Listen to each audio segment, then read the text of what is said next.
सभी को नमस्ते। स्किल ग्रैबिट क्लासेस में आपका फिर से स्वागत है। ये हम सुपर 30 बैच का तीसरा वीडियो आज अपलोड करेंगे। तो सुपर 30 क्वेश्चंस अगर आप देख रहे हैं तो आप हमें कमेंट करके बताएं कि कैसा वीडियोस अपलोड हो रहा है अभी तक। तो आज का टॉपिक है हमारा वैदिक काल या फिर वैदिक पीरियड। वैदिक पीरियड जो काफी इम्पोर्टेंट चैप्टर है, काफी इम्पोर्टेंट टॉपिक है। इसके क्वेश्चंस आपको UP police, UPSI, UPSC, SSC, railway exams और भी बहुत सारे एग्जाम्स में इम्पोर्टेंट होते हैं। तो बिना टाइम वेस्ट किए चलिए हम अपना सेशन स्टार्ट करते हैं। तो पहला क्वेश्चन है आप सभी का कि ऋग्वेद में सबसे पवित्र नदी किसे माना गया है। तो ऑप्शन ए है आपका सिंधु नदी, ऑप्शन बी है आपका सरस्वती नदी, ऑप्शन सी है आपका गंगा नदी एंड ऑप्शन डी है आपका यमुना नदी। तो आपको इसमें सही ऑप्शन बताना है कि कौन सा है।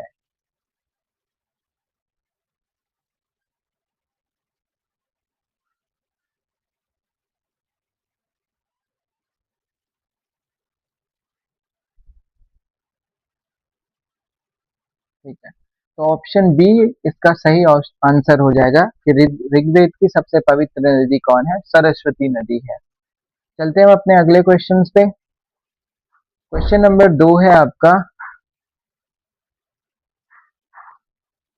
क्वेश्चन नंबर 2 है आपका, वैदिक सभ्यता किस प्रकार की सभ्यता थी। क्या बताना है आपको कि वैदिक सभ्यता जो है वो किस प्रकार की सभ्यता थी। ऑप्शन ए है आपका नगरी सभ्यता, ऑप्शन बी है आपका ग्रामीण सभ्यता, ऑप्शन सी है आपका अर्धनगरी, ऑप्शन डी है इनमें से कोई नहीं। तो इसका सही जवाब हो जाएगा ग्रामीण सभ्यता। वैदिक सभ्यता कैसी थी, ग्रामीण सभ्यता थी। चलते हैं हम अपने अगले क्वेश्चन पे। क्वेश्चन नंबर 3 है आपका, ऋग्वैदिक आर्यों का मुख्य व्यवसाय क्या था। कि लोग इस टाइम पे क्या करते थे, काम क्या था उनका, वो कौन से कार्यों को बहुत ज्यादा करते थे। तो ऑप्शन ए है आपका कृषि, ऑप्शन बी है आपका पशुपालन, ऑप्शन सी व्यापार एंड ऑप्शन डी उद्योग। तो क्वेश्चन नंबर 3 का बिल्कुल सही आंसर जो हो जाएगा वो क्या है, पशुपालन। तो आर्यों का मुख्य व्यवसाय क्या था, पशुपालन था। चलते हैं हम अपने अगले क्वेश्चन पे।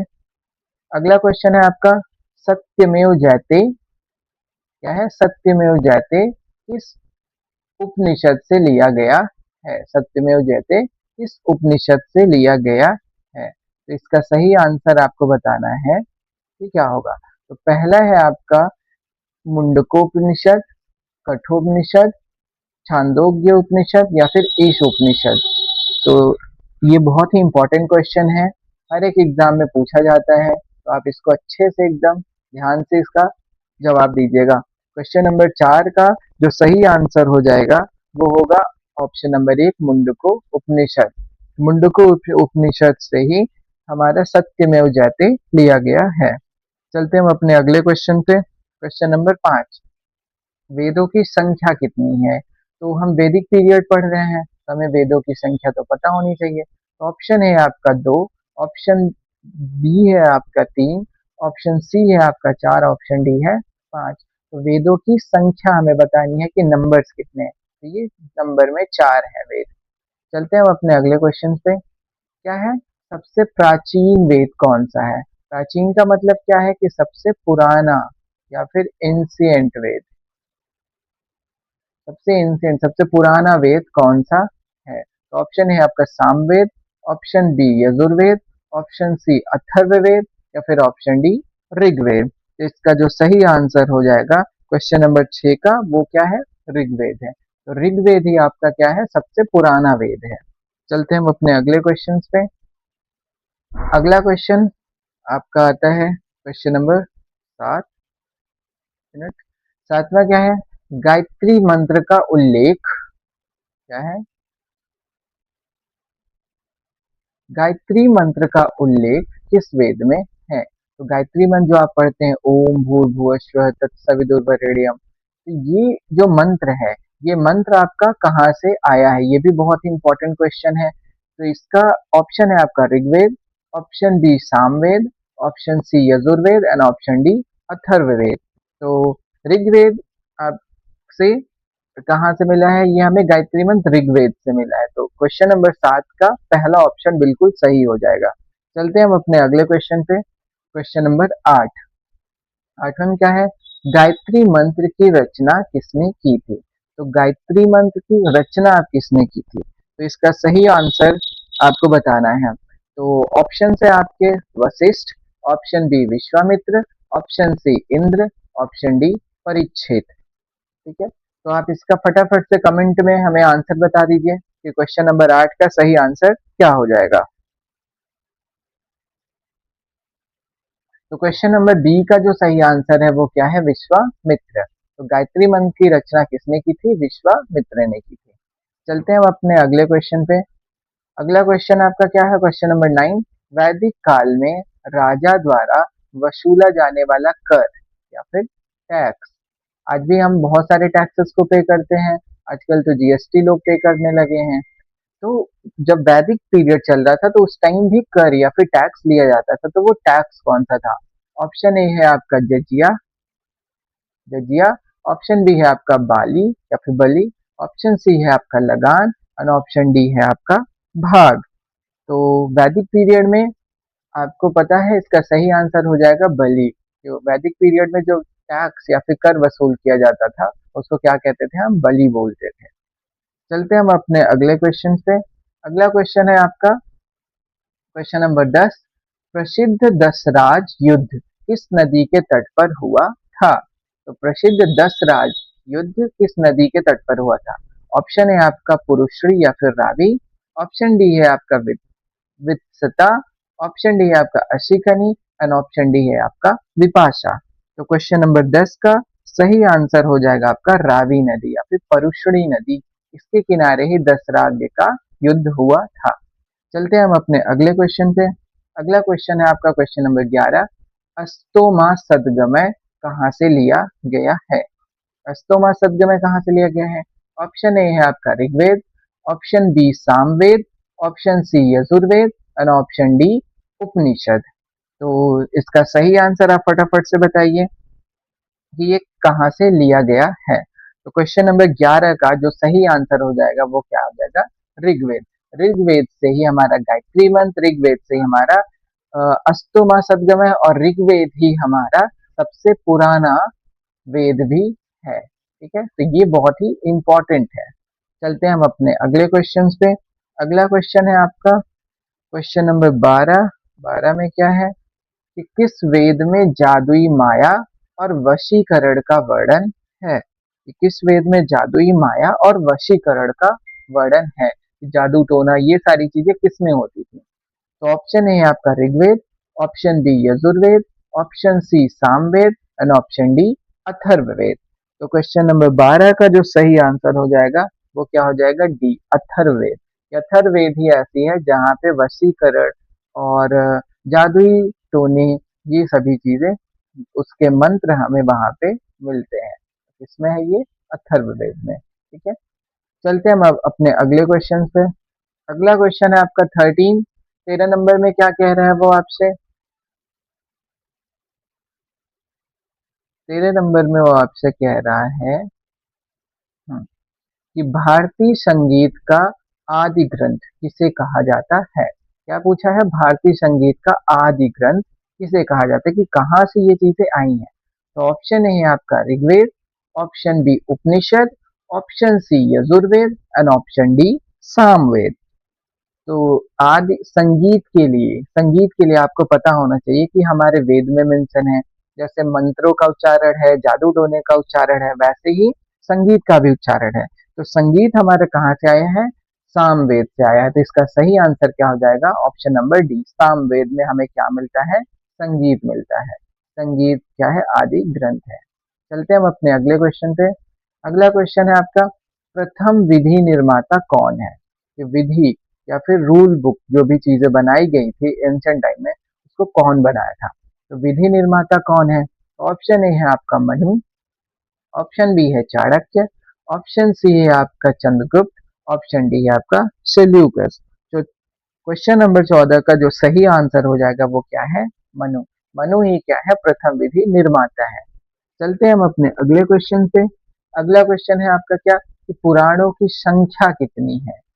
तो पुराण है, उनकी संख्याएं हैं कितनी है। ऑप्शन है आपका 16, option B 18, option C 20 and option D 21। ये बहुत ही इंपॉर्टेंट क्वेश्चन है, ये हर एग्जाम्स में पूछा जाता है, तो आप इसको अच्छे से नोट डाउन कर लीजिए। कितना है, पुराणों की संख्या 18 है। चलते हैं हम अपने अगले क्वेश्चन पे। क्या है क्वेश्चन नंबर 16। 16 में क्या कह रहा है, 16 में कह रहा है कि सातवें मंडल, सॉरी क्वेश्चन नंबर 16 क्या है, ऋग्वेद में शूद्र का उल्लेख पहली बार कब मिलता है।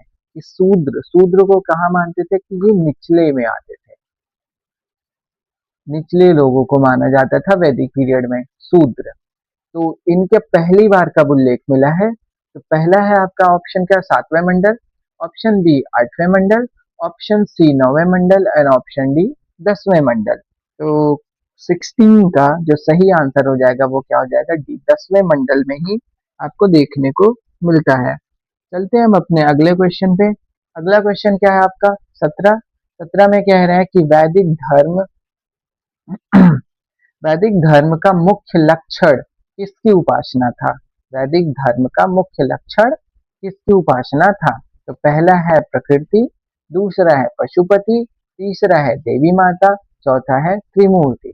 उपासना का अर्थ क्या है, कि किसकी ये वर्शिप करते थे या फिर पूजा करते थे, तो इसके बारे में आपको बताना है।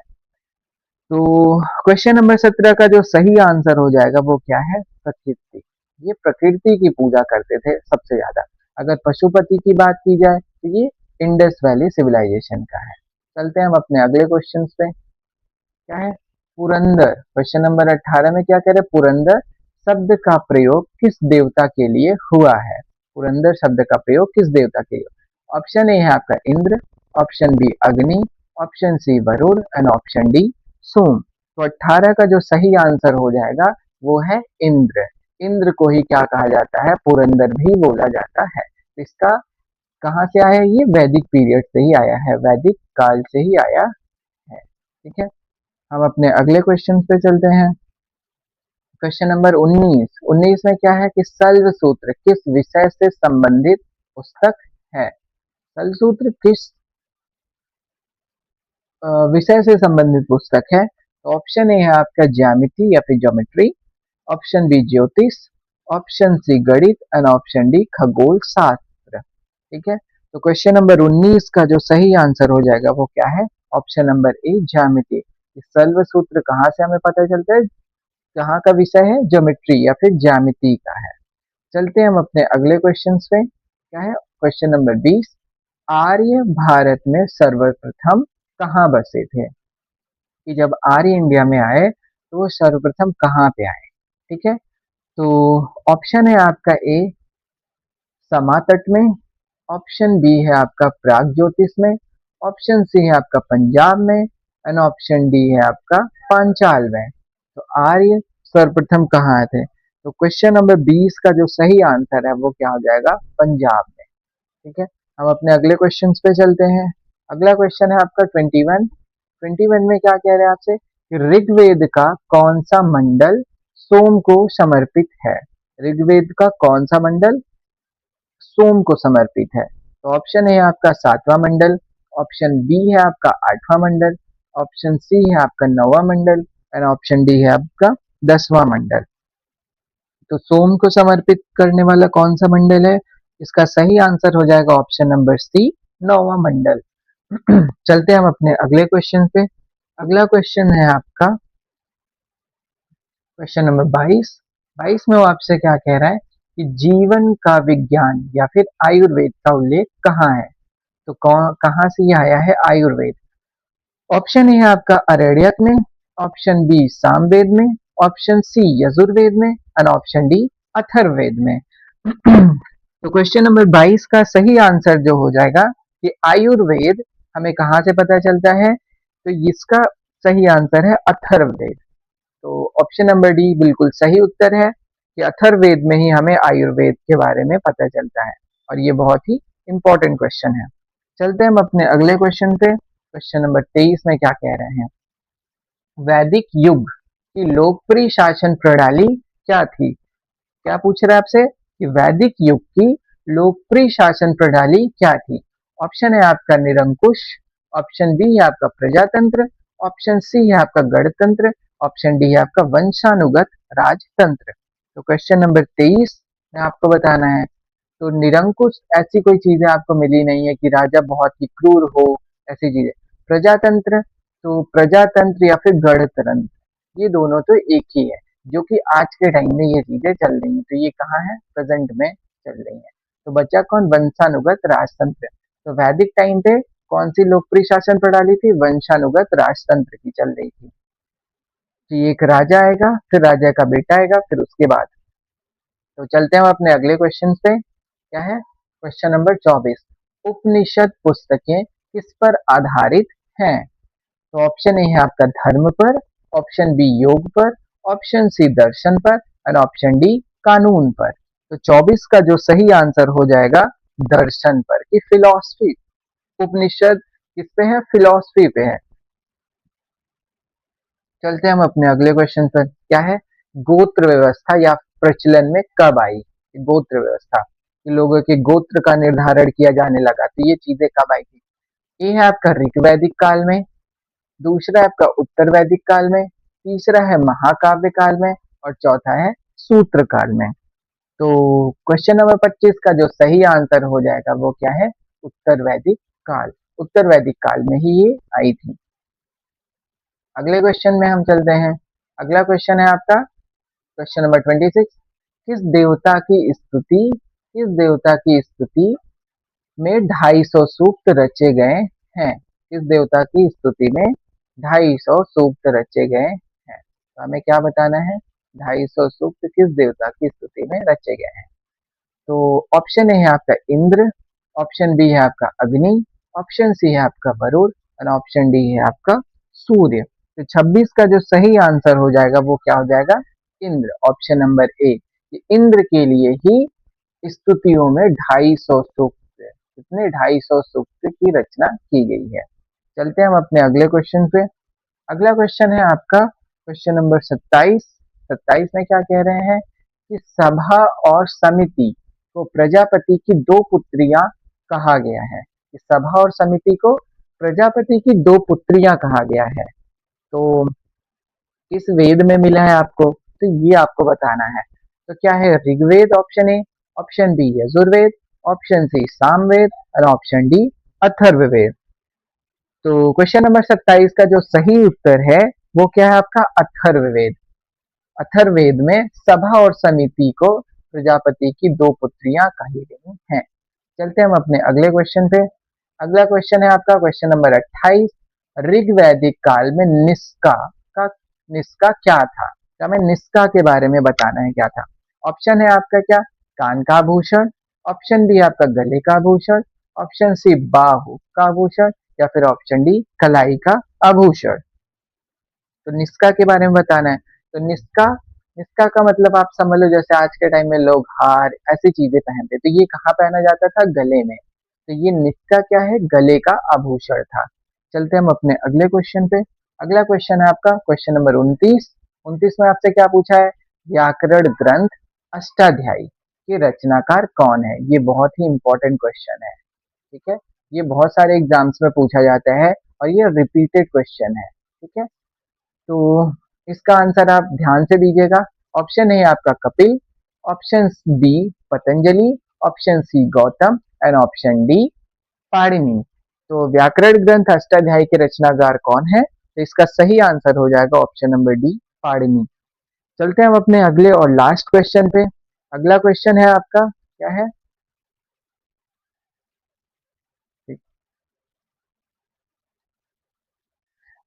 क्वेश्चन नंबर 30 में आपसे वो पूछ रहा है कि ऋग्वेद में अग्नि देवता के लिए कितने सूक्त हैं? जैसे इंद्र के लिए आपको पता चला कि 250 सूक्त हैं, वैसे ही अग्नि देवता के लिए वो पूछ रहा है कि कितने सूक्त हैं।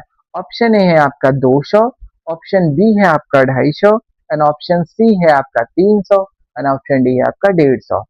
तो इंद्र के लिए तो 250 था, तो अग्नि देवता के लिए कितना है? 200 सूक्त लिखे गए हैं। कहाँ? ऋग्वेद में। ऋग्वेद में पूरे मंत्र ही तो लिखे गए हैं। तो ऋग्वेद में अग्नि के लिए कितने हैं? 200 सूक्त हैं। तो ये रहे आज आपके सुपर 30 क्वेश्चंस। अगर आपको अच्छा लगा हो, ठीक है, तो आप चैनल को हमारे सब्सक्राइब कर सकते हैं। चैनल हमारा क्या, स्किल ग्रैबिट क्लासेस। अगर आप फर्स्ट टाइम आए हैं तो इस चैनल को लाइक करें, वीडियो अच्छा लगा हो तो लोगों के साथ में शेयर भी करें, और चैनल को सब्सक्राइब करना बिल्कुल ना भूलें। Thank you so much.